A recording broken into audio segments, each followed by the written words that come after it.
estamos iniciando a nossa aula 203 do nosso curso de Filosofia Espírita, Interpretação dos Evangelhos segundo o Espiritismo. Na aula anterior, nós tivemos o ensejo de mostrar a dinâmica da doutrina espírita no sentido de sua movimentação sempre progressista, sempre afirmativa, sempre positiva. A doutrina espírita ela não recolhe culpas, comiserações, sacrifícios, masoquismos. Ela não aceita a infelicidade como um mecanismo de progresso, nem aceita a culpa, a expiação como mecanismo de progresso. Ela é sempre positiva. Tudo que acontece nela é para melhorar o indivíduo. Todas as experiências de vida, mesmo as dores e os sofrimentos, têm sempre um caráter positivo, um caráter afirmativo da própria necessidade do indivíduo, do homem evoluir. Então ela não se fica numa posição depressiva, uma posição de lamúrias, uma posição de melosidade, às vezes de prurido, para tomar uma decisão e dizer sim, mesmo que aquilo não agrade a terceiros. Ela é firme, ela não faz política espiritual, ela não encobre as coisas que estão erradas. Ela, pelo contrário, ela desvela essas coisas, desvenda e anda sempre no caminho da lógica, da razão e da verdade. Então, essa doutrina que nós estamos aqui expondo, na aula passada nós falamos sobre essa movimentação, rejeitando os castigos e as punições, e mostramos que existe uma movimentação do pensamento do homem que nós chamamos de dialética da pedagogia da moral divina. Ou seja, mostramos que pedagogia vem do grego paido, criança, e agogo, conduzir. Então, é a condução da criança, quer dizer, condução educativa, através dos fenômenos sempre de modificações sucessivas, sempre numa eternidade, numa modificação constante, que é essa dialética, e tendo por base uma referência moral, que é o bem e a caridade superior e a justiça de Deus. Então, a partir dessa visão, que nós chamamos de dialética da pedagogia, da moral divina, nós incorporamos, então, essas visões de castigos, de punições, apenas como o quê? Como sinalizações para que nós possamos melhorarmos o curso das nossas decisões e melhorarmos a nossa forma de ser. E tudo isso teve por base o que Paulo falou na sua mensagem na Sociedade Parisiense de Estudos Espíritas, em 1860, dizendo que o homem gravitar para a unidade, ele dizia, gravitar para a unidade divina, esse que é o destino do homem. E 3 coisas são necessárias para ele se unir a Deus: a justiça, a ciência e o amor. Então, foram essas 3 virtudes que Paulo colocou, ou essas 3 qualidades. Então, vamos dar continuidade a esse pensamento de Paulo, mas, ao mesmo tempo, dando continuidade à dialética do próprio Espiritismo oferece. A visão construtiva de Paulo, afirmativa de Paulo, é afirmativa. Não mais existe castigo, não mais existe sanções por parte de Deus. Na figuração paulina, Deus é um astro fixo. Ao homem cabe a iniciativa e a vontade de dele se aproximar, ou, pelos seus erros, pela sua ignorância, se afastar. Deus não intervém no destino do homem. Isso que é interessante. Ele criou as suas leis E o homem deve se compatibilizar ou não a essas leis. Mas Deus tem leis até da misericórdia, que Ele não fecha a porta para ninguém que queira se arrepender. É misericórdia dele. E ainda na figuração da gravitação universal, em Paulo, não há mais aquele pecado original, a hereditariedade do pecado, a remissão através da fé em Jesus. Não existe mais isso. Nós não somos mais pecadores, não herdamos nenhum pecado de Adão, não passamos esse pecado como herança para os nossos filhos, os nossos descendentes. Nós ganhamos, sim, a independência de decidir o nosso próprio destino e reformando, inclusive, os efeitos da vida passada sobre a vida atual, na medida das nossas possibilidades. Então, nessa visão nossa, dialética, espírita, não há cruz, nem sangue, e nem mesmo nenhum sacrifício está simbolizado num ato, numa cerimônia, num sacramento qualquer. Não existe isso. Não existe o pão e o vinho e o simbolismo do sacrifício de Jesus. Para nós, caminhamos, e Paulo também caminha, nessa novel concepção paulina, tudo é positivismo, tudo é esperança. A fé nas leis da justiça divina consagra o homem em sua autonomia e liberdade. Quer dizer, nós tendo fé nessa justiça divina, nós poderemos agir autonomamente, independentemente, e buscarmos a cada dia mais nos aproximarmos de Deus. Você imaginou o grau de liberdade que vocês têm, que nós temos? E como um dia dissessem para nós, olha, vocês não podem andar nessa praia aqui, é proibido. Eu pus uma cerca porque vocês são pecadores, vocês violaram as coisas no passado, prejudicaram as pessoas, foram maus. Mas nós diríamos, não, nós queremos nos arrepender e queremos modificar o nosso destino. Tira essa grade que nós queremos andar nessa praia. Nós temos direito a andar nela. Desde o momento que nós vamos refazer os nossos erros, nós temos direito de viver nesse paraíso. Quem que não quer isso? Quem que não quer assumir os seus erros, a sua ignorância, mobilizá-los no sentido de valores de juízo do bem e caminhar na praia da felicidade? Quem que não quer? Isso está nas nossas mãos. Mas dirão, mas como nós estamos sofrendo coisas do passado, de vidas passadas? Claro, é verdade. Muitas coisas dessas nós não podemos evitar, porque são efeitos presentes de causas passadas. Claro, mas isso nós vamos diluindo, não é? Igual diluímos um óleo numa água, aos pouquinhos, vamos diluindo, lavando, de repente fica água pura. Então nós caminhamos para o futuro. O Espiritismo é uma proposta de modificação do presente para o futuro. Do presente para o futuro, não do passado. O passado é uma coisa que atua sobre o presente, mas nem modificando o presente nós vamos modificar esses efeitos. Então o Espiritismo nos dá essa esperança de dias melhores para todos nós e essa independência. O homem desce então da cruz do sacrifício e da dor para resgatar sua filiação divina. Aí nós temos essa filiação, como está em Salmo, volto a sempre repetir o Salmo de Davi, 82,6. Eu disse, sois todos deuses, sois todos filhos do Altíssimo. A dialética da pedagogia moral divina e os seus instrumentos. Quais são os instrumentos que nós vamos utilizar nessa nova caminhada? Qual vai ser a nossa conduta? Vamos ver alguns conceitos que o Espiritismo já coloca, que vocês às vezes aprenderam erradamente.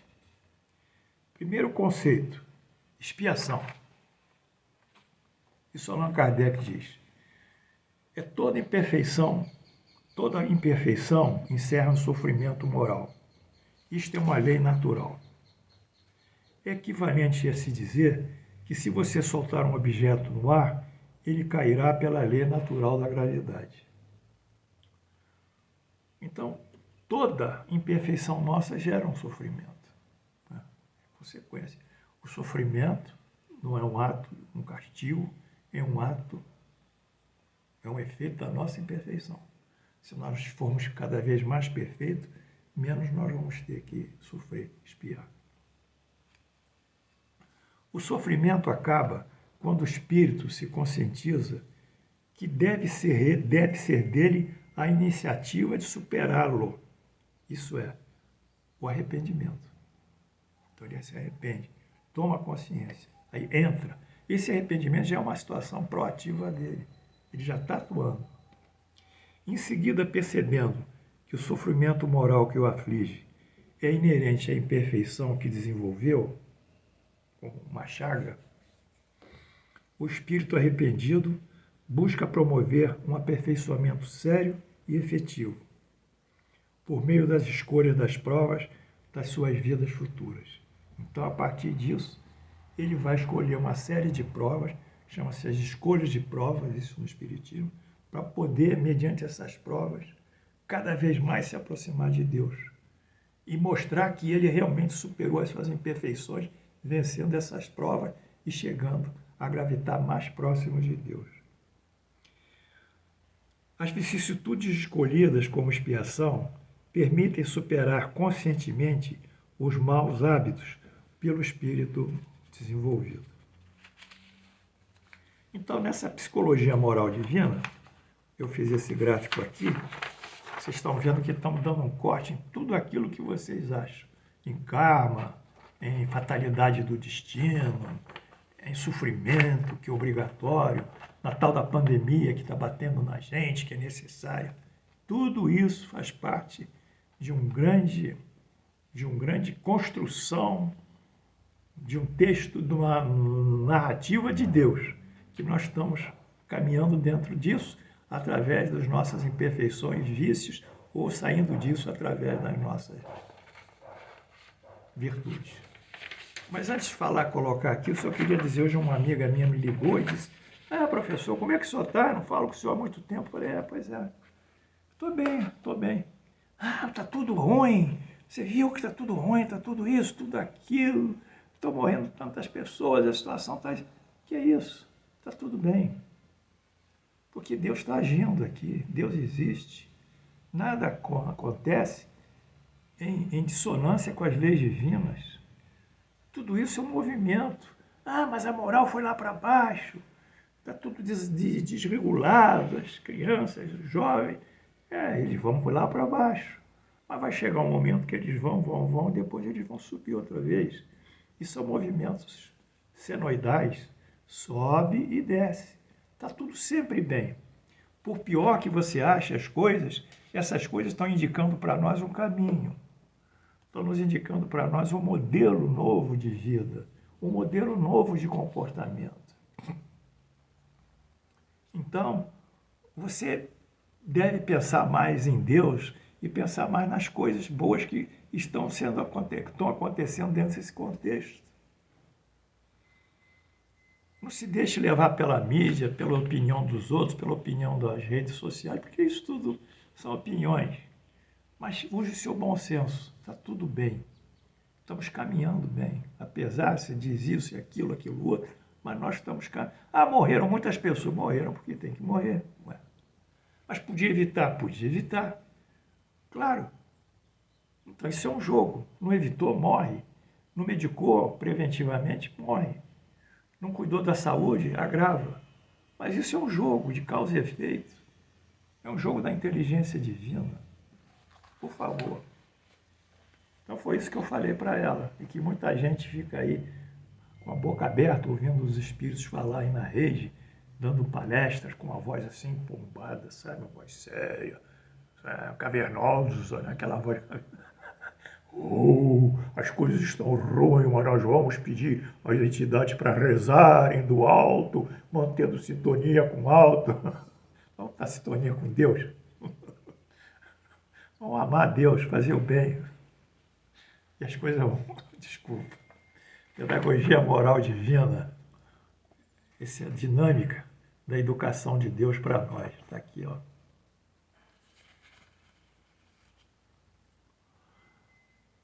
Vamos lá. O sujeito tem uma imperfeição moral. Essa imperfeição moral dele lhe leva ao sofrimento, à expiação, à provação. Né? O sujeito tem uma dor, tem uma ferida.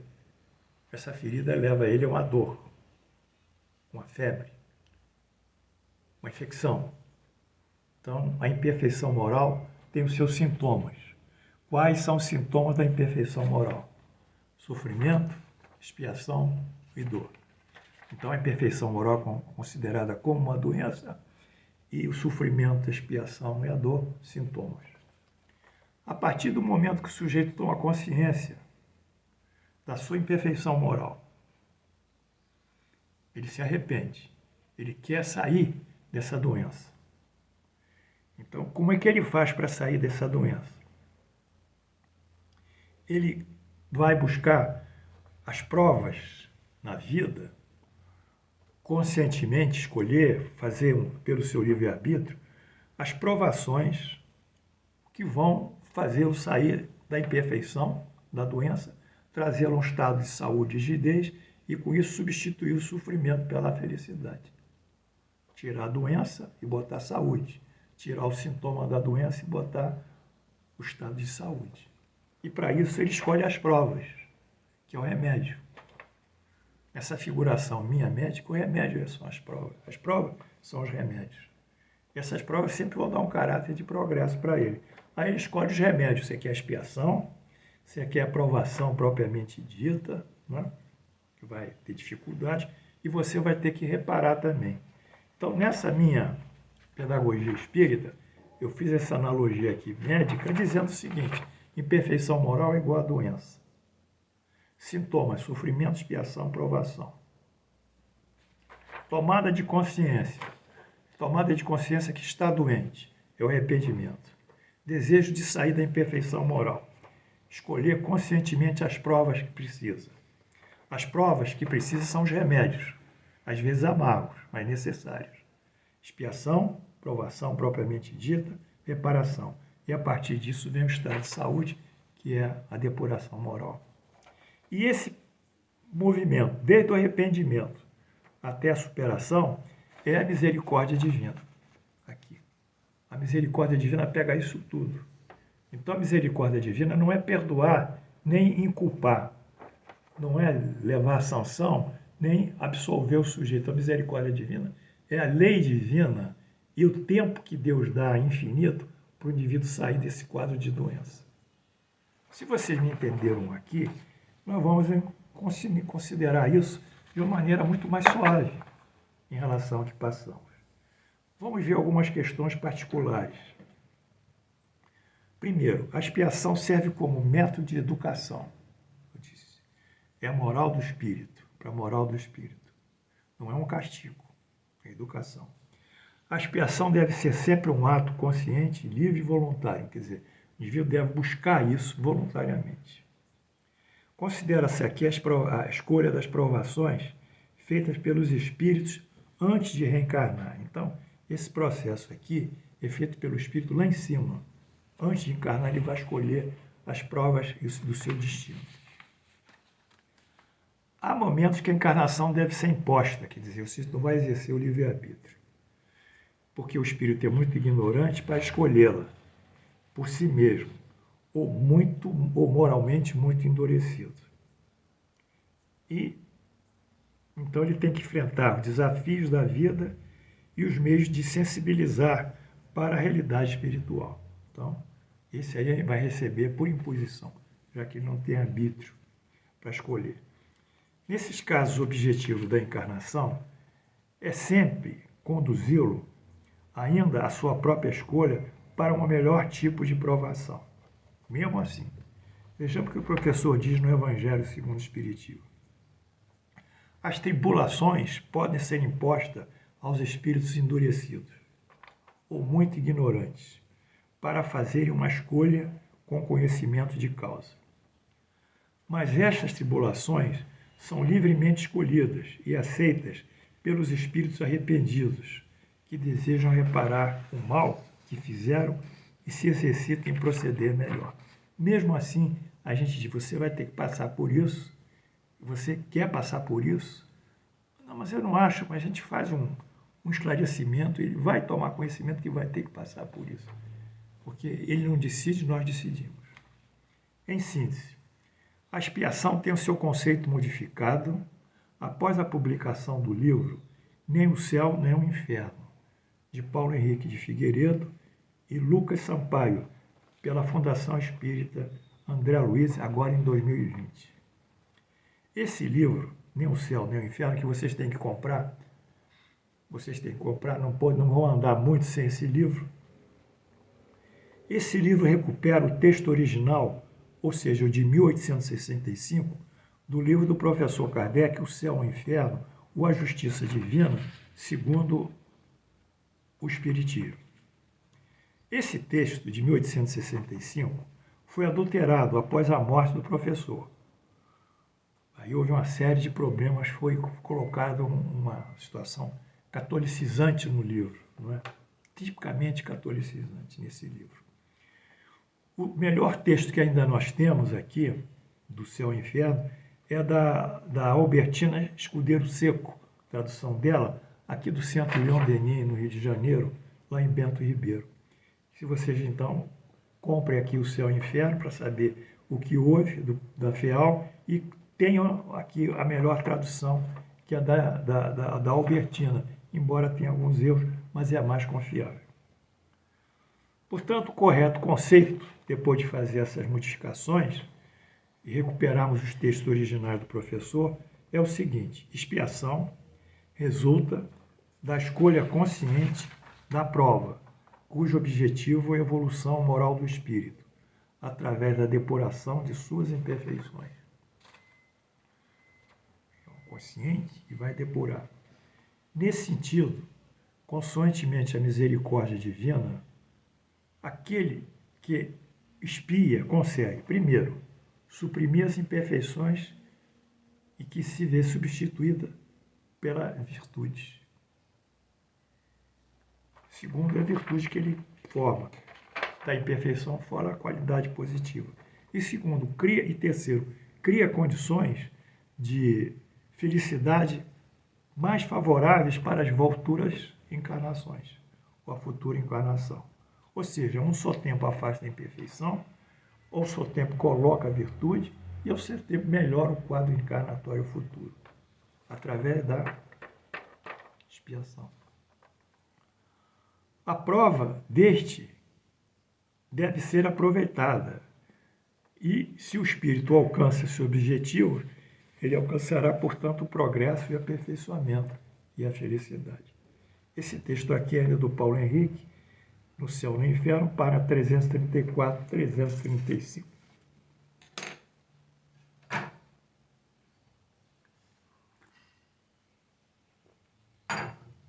Portanto, hoje nós fizemos uma grande modificação nos conceitos de penas, sofrimentos, dores, castigos, pena, enfim, que o Espiritismo herdou erradamente nessas traduções adulteradas do Céu e Inferno do catolicismo, que realmente tem esse caráter de sofrimento, de dor, de resgate, de sangue, sacrifício pela cruz. Nós vimos que nós somos senhores do nosso destino e que essa grande pedagogia, a dialética da pedagogia da educação moral, pedagogia da educação moral pelo Espiritismo, através de Deus, obviamente, vai nos dar essa grande libertação. E ficamos com aquela analogia médica que volto a repetir.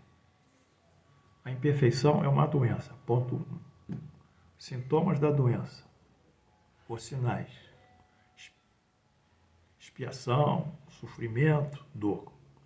É a febre, é a infecção, é a dor no corpo todo, é a falta de fome, etc. Está lá infectado. Cura da infecção, da imperfeição. Começa quando? Quando vai tomar o primeiro remédio. Mas aí tem que se arrepender. Aí arrepende e toma o primeiro remédio. Cura. A partir do arrependimento vem a cura. A cura realmente vai ser as provações, que são os remédios que são escolha. Aí vai escolher as provas da vida, as provações outra vez, agora como uma substância curadora. Vencendo isso, volta ao estado de saúde. Vencendo isso, volta ao estado de saúde espiritual ou moral. Então, nada aqui foi um movimento de adoecer e de cura. Um movimento que Deus nos dá. E a misericórdia divina é a eterna oportunidade que Deus nos dá de buscarmos sempre o caminho da felicidade, iniciando pelo arrependimento, pela consciência das nossas imperfeições e depois pelo arrependimento. Que Deus nos abençoe, estejamos em paz. Nos vemos em breve, então.